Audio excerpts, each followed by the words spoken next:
Contour lines are one of the most reliable features that are shown on a map. These are the thin lines that show you where the hills and the valleys are that are all over the map. They're incredibly important for telling you what sort of landscape you're going to be walking through, whether you're going to be climbing up a steep hill, walking along a flat path, or met with a sheer drop. They're also really useful for navigating by. This is partly because they're easy to see. Even in very poor visibility, you know which direction is uphill. But it's also because they don't change. Many of the other features shown on a map, like the forests, new forests are planted, old ones are cut down. Farmland can be changed to be used for something else.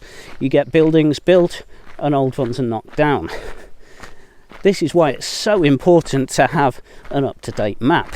But even if your map isn't absolutely up-to-date, you know that the hills and the valleys are always going to be the same.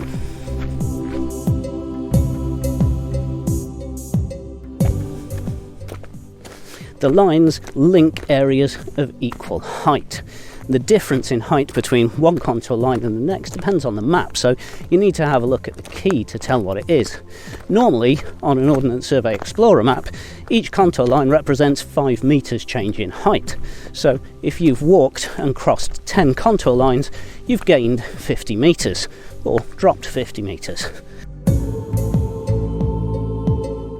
If you look on the lines, some of them have got a number written on them. That number tells you the height in metres above sea level. How close together the contour lines are tells you how steep the slope is. The closer together the contour lines are, the steeper the slope. If you were to walk along a path that was 500 metres long and cross 10 contour lines going uphill, you would have gained 50 metres in 500 metres of length, or a 10% gradient.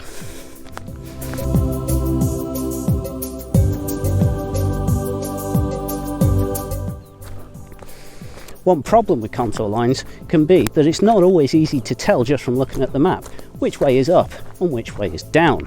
If you're looking at a series of parallel contour lines, how do you know if that's a valley or a ridge or just a slope? And if it's a slope, which way is up and which way is down? Well, there are various ways you can tell. If you look around the map, you'll find lots of places where there is a black dot with a number written next to it. These are the summits of hills. It's normally got the name of the hill written next to it as well. The hill is normally surrounded by a ring of contour lines, and obviously they go downhill in all directions from the hill.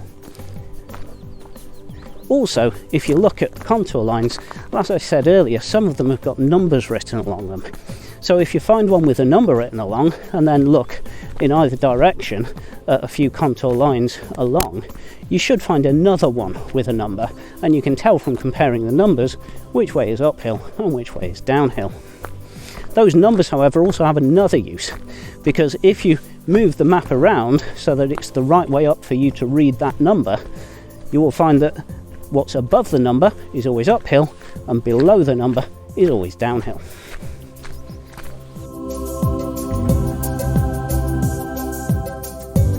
As I've said, contour lines are incredibly useful for knowing what sort of landscape you'll be walking through, but they can also be useful in finding where you are on a map. If you're walking along a path on a slope and it's uphill to your right and downhill to your left, you can look on the map for a slope that faces that way. To do this more accurately, you can use a compass, or you can even take compass bearings of the tops of the hills. I'm going to do another video about compass bearings, so make sure you subscribe to our channel so that you don't miss that.